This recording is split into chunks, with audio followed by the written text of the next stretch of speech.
Hello everyone, good morning. দেখো আমি একটা নতুন রেসিপি নিয়ে এসেছি তোমাদের কাছে, ফ্যাসা মাছের ভাপা।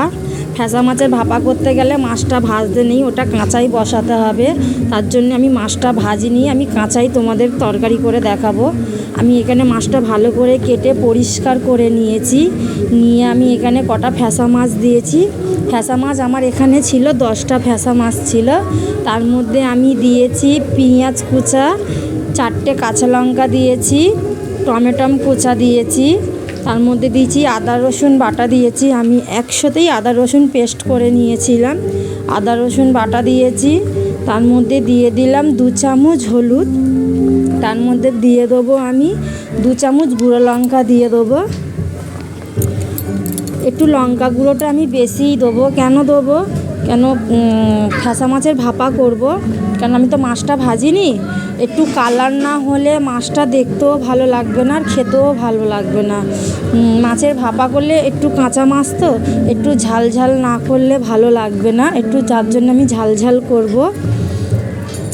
এখানে আমি দিয়ে দিলাম তেল, দিয়ে দিলাম অল্প করে। এতে তেলও বেশি লাগে না, সামান্য অল্পই লাগে তেল। আমি সামান্য অল্পই তেল দিলাম।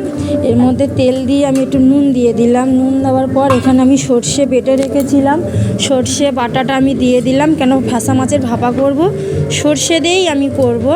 এখানে আমি সর্ষেটা দিয়ে দিলাম। সর্ষেটা দিয়ে আমি ভালো করে মশলাগুলো মাছের গায়ে ভালো করে মাখিয়ে নেব। ভালো করে মাখিয়ে মাছের গায়ে মশলাগুলো আমি ভালো করে লাগিয়ে নেব। কেন মশলাটা ভালো করে না মাখলে মাছের ভিতরে মশলাটা ঢুকবে না। আমি ওর জন্যে ভালো করে মশলাটা মাখিয়ে নেব। দেখো আমার ভালো করে মশলাটা মাখানো হয়ে গেছে। বেশি জলও দেবো না, অল্পই দেবো, কেন ভাপা করব। জলও এতে আমার বেশি লাগবে না, সামান্য ছোটো বাটি 1 বাটি আমি জল দেবো। এখানে আমি অল্প করে জল দিয়ে ফের একটু নেড়ে চেড়ে নেবো, কেন জল দিয়েছি মশলাটা নইলে এক জায়গায় হয়ে থাকবে। ভালো করে আমি অল্প করে জল দিয়ে আমি একটু নাড়ি চাড়িয়ে নেবো। নিয়ে দেখো আমার পুরো মাখা রেডি হয়ে গেছে। এখানে আমি দিয়ে দিলাম ধনেপাতা কুচি। ধনেপাতা আমি কুচিয়ে রেখে দিয়েছিলাম, ধনেপাতা কুচিটা দিয়ে দিলাম। কেন সব কিছুই আমি একেবারে সব দিয়ে দিয়েছি, কেন আমি ভাপা করব।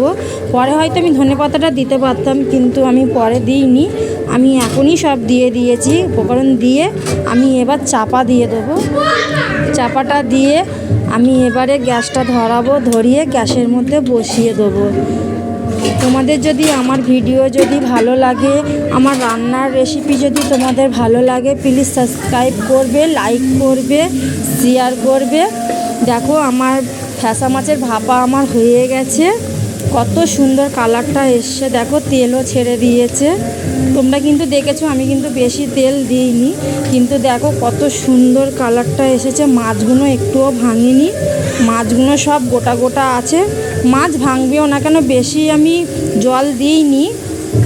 দেখো কালারটা কত সুন্দর এসছে। এই জলটাও যখন পুরো শুকনো হয়ে যাবে আরও সুন্দর কালার আসবে, খেতেও খুব সুন্দর লাগবে। তোমরা বানিয়ে খেয়ে দেখো, খুব সুন্দর লাগবে। দেখো কত সুন্দর হয়েছে।